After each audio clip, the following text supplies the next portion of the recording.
Cuba developers है, उन्होंने इतना बड़ा काम करते हुए न तो हमारी हलारी समाज की एनओसी ली, दूसरा कोई सेफ्टी उन्होंने की नहीं। वो ये बिल्डिंग जब गिरा तो इतना तेज कंपन हुआ कि मेरे हॉल की शीशा फूट करके मेरे बच्चे को भी लगी।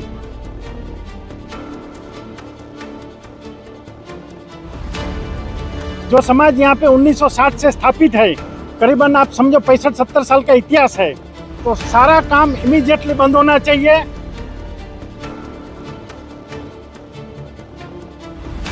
और बहुत बड़ा नुकसान हलारी समाज का तो हुआ है, आजू बाजू के परिसर के लोगों का भी हुआ है।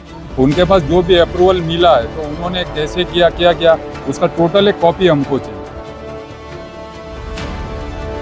सामने कोई भी हस्ती आ जावे, समाज से ऊपर बड़ा कोई भी नहीं हो सकता। समाज है तो हम है। प्रीमियम ड्रेसेस का आज कौन शौकीन नहीं होता, और अगर मनचाहा डिजाइन मनचाहे रेट्स पर मिल जाए तो लोग एक की जगह 4 ड्रेसेस खरीद लेते हैं। ऐसा माल जो आसानी से सेल हो जाए और प्रॉफिट भी अच्छा दे, इसके लिए तो लोग मनचाहा इन्वेस्टमेंट करने तैयार हो जाते हैं। लेकिन अब यही बिजनेस आप घर बैठे कर सकते हैं 5,000 रुपए मिनिमम इन्वेस्टमेंट के साथ। तो आज ही कॉन्टैक्ट कीजिए SMZ टेक्सटाइल, जहाँ हर रोज दर्जनों नए डिजाइन के साथ तैयार किए जाते हैं हजारों लखनवी कुर्ती और कॉट सूट। SMZ टेक्सटाइल आपको देता है एक लॉन्ग टर्म प्रॉफिटेबल बिजनेस का भरोसा। इनके यहाँ आप रिटेल में भी शॉपिंग कर सकते हैं। पता है SMZ textile at Venkatesh building, दरगाह वाली गली, खाड़ी पार, भिवंडी। हेलो फ्रेंड्स, मैं फिरोज मेमन दवाई आप सभी का स्वागत है। भिवंडी शहर में कानून की किस तरह से धज्जियां उड़ती है उसका आज एक और उदाहरण हम आपके सामने रखेंगे कि सेफ्टी को लेकर लोग किस तरह से उसका मजाक बना के रखे हैं कि लोगों की जान की तो कोई परवाह नहीं, लेकिन अगर कोई कंप्लाइंस अगर होना चाहिए तो उस कंप्लाइंस मतलब कोई अगर कानून होना चाहिए, कोई नियम है, शर्तें होनी चाहिए किसी चीज़ को सेफ्टी को लेकर, तो वो भी पालना लोग ज़रूरी नहीं समझते। ऐसा ही एक आज हादसा हुआ है। हम खड़े हैं भिवंडी के अंजुर फाटा ओसवालवाड़ी में। जी हाँ दोस्तों, ओसवालवाड़ी जो है, जो हॉल है ओसवालवाड़ी का, तो उसके प्रांगण में हम खड़े ठीक पीछे। यहाँ पे एक हर्षा अपार्टमेंट का डिमोलिशन का काम चल रहा था। 6 माले की 2 बिल्डिंग थी हर्षा अपार्टमेंट की, और उसका डिमोलिशन का काम चल रहा था। जब वो एक बिल्डिंग को उसमें एक विंग को जब डिमोलिश किया गया तो उसका पूरा हिस्सा जो है यहाँ पे रखा। एक इनका जो पावर टर्मिनल था, मतलब एक स्ट्रक्चर था, उसके अंदर इनका ट्रांसफार्मर, जनरेटर और भी सारी चीज़ें थी, तो वो पूरा यहाँ पे डिमोलिश हो गया है। मतलब वो जो डिमोलिश स्ट्रक्चर था वो इनके स्ट्रक्चर पे गिरा और पूरा के पूरा जो है धराशायी हो गया है। अब यहाँ पे नुकसान तो काफ़ी हुआ है, लेकिन इसके साथ साथ में जो आसपास की जो बिल्डिंगें हैं, जैसे कि यहाँ पे गायत्री धाम है, तो गायत्री धाम उस गिरने की वजह से जो गायत्री धाम है, तो वहाँ पे इतनी ज़ोर से कंपन हुआ कि उस बिल्डिंग के कई शीशे जो है टूट गए, और उसमें से एक आदमी जो है जख्मी हो गया। उसके हाथ में एक 17 साल का लड़का था, उसके हाथ में जो है शीशे के कांच घुस गए। और तीसरी एक बात कि इसके पीछे भी एक और बिल्डिंग है, तो वहाँ पे भी उसकी भी कंपाउंड वॉल टूट गई। मतलब आसपास की जितनी भी बिल्डिंग थी, इन सभी को कुछ ना कुछ नुकसान हुआ है। अब इनका कहना है, आसपास की जो लोग हैं उनका कहना है कि जो ये बिल्डर है, इन्होंने किसी तरह का सेफ्टी प्रिकॉशन नहीं लिया था, साथ ही साथ में किसी तरह की एनओसी नहीं लिया था, कि हमसे पूछताछ नहीं की और डायरेक्ट जो है डिमोलिशन का काम चालू किया। क्योंकि जो दोनों बिल्डिंग है अब ये जो है रीडेवलपमेंट में गई है, तो इसके लिए इसको डिमोलिश करके जो है यहाँ पे टावर खड़े हो गए। इन्होंने बिल्डर पे सीधा आरोप लगाया है कि बिल्डर ने किसी तरह की सेफ्टी मेजर्स नहीं ली और अपने फ़ायदे के लिए जो है उसने काम शुरू किया और लोगों की जान को यहाँ पे आज जोखिम में डाला है। बिल्डर का नाम ये क्यूबा डेवलपर्स बता रहे हैं, और ये बता रहे हैं कि 15 दिन से ये काम चालू था और आज जाके जो है ये हादसा इतना बड़ा हुआ है। तो जानकारी देंगे क्या हुआ आज ओसवालवाड़ी के प्रांगण में, थोड़ा सा जानकारी। मैं जयेंद्र वीरसिंह सावला, हलारी समाज के प्रेसिडेंट हूँ। हर्षा अपार्टमेंट का जो गिराने का काम है, या तो जो भी डेवलपर है वो क्यूबा डेवलपर्स करके है, ऐसा हमने सुना है। उन्होंने ये काम लिया है यहाँ पे रीडेवलपमेंट करने का। तो ये जैसे ही आवाज़ आया, हम लोग दौड़ते यहाँ पे आया तो देखा तो हमारा जो पावर स्टेशन है समाज का, हलारी विसा ओसवाल समाज का, ये भवन का, वो पूरा इसके ऊपर गिर चुका है। और पूरा ऐसा लग रहा है कि ये पूरा इतना खर्चा है, इतना नुकसान हुआ है। एक तो पहले तो ट्रांसफार्मर पूरा ख़त्म हो गया है, हमारे जो जनरेटर है वो पूरे ख़त्म हो चुके हैं, और पूरी जो हमारी बिल्डिंग थी वो बिल्डिंग भी धराशायी हो गई है, और बहुत बड़ा नुकसान है। और पहली बात तो ये कि जो क्यूबा डेवलपर्स है, उन्होंने इतना बड़ा काम करते हुए न तो हमारी हलारी समाज की एनओसी ली, न बाजू में गायत्री धाम है उनकी एनओसी ली, पीछे ग्रीन एकर है उनकी न एनओसी ली, उसके बाजू में विमलाचल बिल्डिंग है उनकी भी एनओसी नहीं ली। कोई भी ऐसा काम आपको बिल्डिंग गिराने का करना है तो सारे लोगों की पहले तो एनओसी लेनी चाहिए, एनओसी बिल्कुल ली नहीं गई है।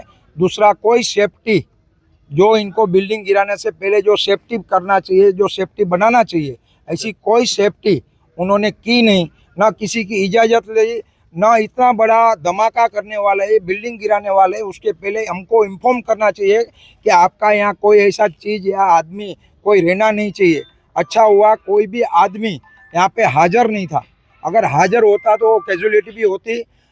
हमने अभी सुना है कि गायत्री धाम के ये आवाज़ की वजह से कुछ कांच टूटे हैं, उनमें भी वो कांच टूटने की वजह से भी कुछ लोगों को वो कांच लगे, वो अभी हॉस्पिटल में गए हैं।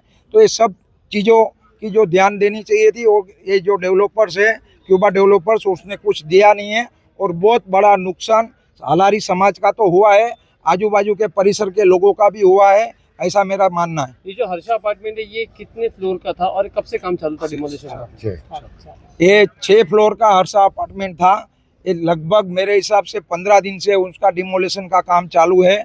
एक विंग का डिमोलिशन हो चुका है और वो आराम से हो गया था, उसमें हमको कोई दिक्कत नहीं है।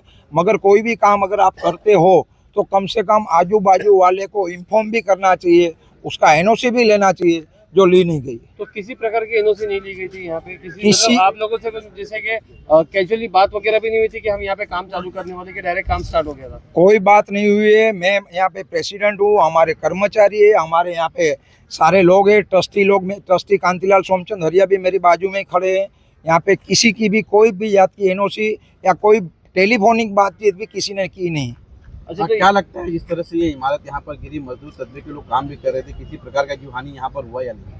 यहाँ पे मजदूर जो होएगा तो उनके अंदर होगा, हर्षा अपार्टमेंट के अंदर। हमारे यहाँ के आजू बाजू में कोई लोग नहीं थे। प्रभु की दया है, ऊपर वाले की दया है कि ताकि हम लोगों का यहाँ कोई आदमी लोगों का कोई नुकसान नहीं हुआ। ठीक है। अच्छा, इसके अंदर पूरा पावर बंद हो गया। हाँ, इसके अंदर और कितना नुकसान आपके हिसाब से हुआ रहेगा? मतलब ये जो स्ट्रक्चर गिरा है तो आप लोगों का भी स्ट्रक्चर यहाँ पे बना हुआ था, उसके ऊपर ही बाकी का गिरा हुआ है? अभी वो तो इंजीनियर को हम लोग बुला रहे हैं, कितना नुकसान हुआ है क्या नहीं हुआ है।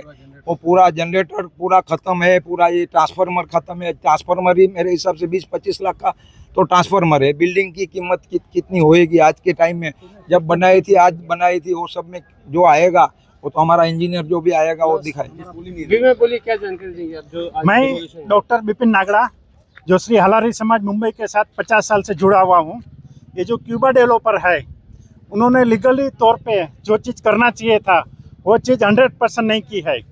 और पब्लिक लाइबिलिटी एक्ट के तहत जितना भी नुकसान हुआ है, रिकंस्ट्रक्शन उसको करके देना है। और समाज का जो नुकसान हुआ है, वाड़ी बंद होने का, बाड़ा का, नवरात्रि का, वो क्यूबा डेवलपर ने ऑन द स्पॉट चुकाना है।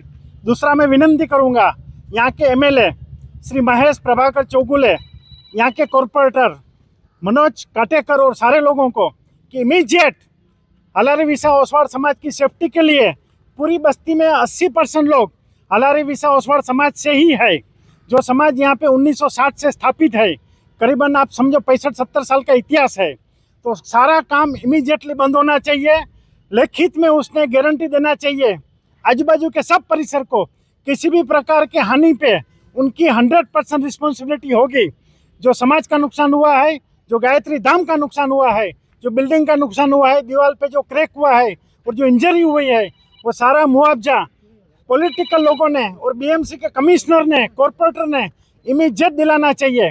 और ये काम रुकवाना चाहिए, बंद होना चाहिए। अगर जब किसी तक प्रकार की सहायता नहीं दी गई तो क्या करेंगे, आपका कदम क्या रहेगा? अगर किसी प्रकार की सहायता नहीं दी गई तो मैं डॉक्टर विपिन नागड़ा, जेंद्र भाई वेरसी सावला और यहाँ पे जो ट्रस्टी लोग हैं वो मिलके हम खर्च करके हाई कोर्ट से इसका स्टे ऑर्डर लाएंगे।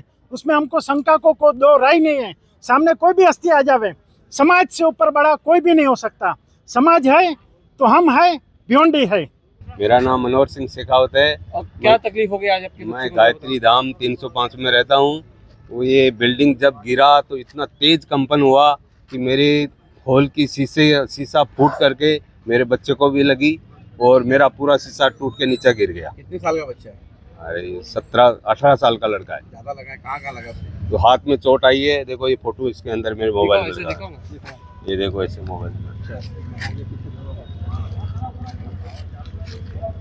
सिर्फ हाथ में है कि पैर में भी है? नहीं, पैर में नहीं, हाथ में लगा हुआ है। वो शीशा टूट करके पूरा घर में बिखर गया। बिल्डिंग के और भी लोगों को लगा है कि खाली ये मतलब आपके? अच्छा, और भी घरों में कंपन हुआ था? तो और कंपन हुआ था, सभी कंपन पूरा हुआ था। हमारी बाजू की बिल्डिंग की दीवार है वो पूरी टूट करके टेढ़ी हो गई है। अच्छा, वहाँ पे हमारा समाज का जो फायर सिस्टम था वो पूरा यहाँ पे था। बाजू में हर्षा अपार्टमेंट, वो अभी रीडेवलपमेंट में बिल्डिंग गई है। उसका रीडेवलपमेंट मैंने सुना है कुबा वाले कर रहे हैं, और वो डिमोलेशन करते समय उनकी जो बिल्डिंग है वो हमारे परिसर के अंदर हमारे फायर सिस्टम है उसके ऊपर पूरी गिरी है और समाज का काफ़ी नुकसान हुआ है। तो ऐसी घटना होती है तो थोड़ा ये होता है कि अच्छा हुआ है कि कोई जानहानि नहीं हुई है, और जो भी ये काम कर रहे हैं उनको थोड़ा सा ध्यान रख के काम करना चाहिए। और समाज का काफ़ी नुकसान हुआ है और नुकसान भी समाज को भरना चाहिए। ये जो पूरी भी हमारी ये मिलकत है, पूरा समाज ने डोनेशन करके मिलकत खड़ी किया है, और लोगों ने 100, 200, 500, 1000, 50,000 ऐसा करके फंड जमा करके प्रॉपर्टी खड़ा किया है। तो समाज को भी बड़ा नुकसान है, तो उसकी नुकसान की भरपाई होनी चाहिए। गायत्री धाम सोसाइटी अंजूर फाटा से मैं चेयरपर्सन बात कर रहा हूँ। मेरा नाम जिग्नेश गोसरानी है। मैं ये जानना चाहूँगा कि अगर क्यूबा डेवलपर्स अगर कोई रीडेवलपमेंट का प्रोजेक्ट अपना काम शुरू करते हैं, या उनका जो भी अगर ये डिमोलिशन का प्रोसेस है, सर एक तो पहले कहा गया कि एनओसी कोई ली नहीं गई है, और दूसरी बात वर्बली भी हमसे कोई बातचीत नहीं कही। और इनका सर टावर बहुत बड़ा टावर होने वाला है, लेकिन जो पहला जो जूना बिल्डिंग था वो 6 फ्लोर का था। अगर 6 फ्लोर को डिमोलिश करते हो तो सेफ्टी प्रिकॉशन उन्होंने क्या लिया, उनका हमें एक डिटेल कॉपी चाहिए। उनके पास जो भी अप्रूवल मिला है तो उन्होंने कैसे किया, क्या किया, उसका टोटल एक कॉपी हमको चाहिए। और दूसरी बात है सर, अभी ये काम पूरा नहीं हुआ, काम आगे और भी होगा, तो आने वाले दिनों में जो ये काम करेंगे, आजू बाजू का क्या एरिया है, कौन सी कितनी बिल्डिंग है, आज जो वाइब्रेशन हमारे बिल्डिंग में गए, हो सकता है कि दीवारों पे भी क्रैक आए होंगे। तो ये क्रैक की जवाबदारी आगे जो भी चीज़ें, आज अगर हमारी बिल्डिंग की कोई लाइफ होगी तो हमारी बिल्डिंग की लाइफ डेफिनेटली कम हो गई है। क्योंकि मैं हमारी सोसाइटी बिल्डिंग की बात कर रहा हूँ, आजू बाजू की जो बिल्डिंग होगी वो तो है ही है। मेरा एक पॉइंट है, हमको सर आपका एक अप्रूवल का कॉपी चाहिए, और आप जो भी आगे प्लान करोगे, आपका कोई भी बंदा हमको सोसाइटी में इंस्ट्रक्शन देगा, आपका वीकली क्या है, आपका डेली क्या, आपका 15 दिन, महीने में अगर कोई मेजर अगर आप काम करते हो तो हमारे पास जानकारी चाहिए, ताकि हम अगर रिस्पॉन्सिबल पर्सन है तो हम हमारे अंदर के जो भी मेंबर है सबको बताएंगे। इस तरीके से मेरा ये बहुत दुखद बात है कि अगर ऐसा आप भविष्य में जो आज हमारी तरक्की हो रही है, प्रोजेक्ट बनाओ सब करो, लेकिन सर सेफ्टी मेजर्स पूरे फॉलो होने चाहिए। ये मेरी एक आपके माध्यम से दरख्वास्त है उनको।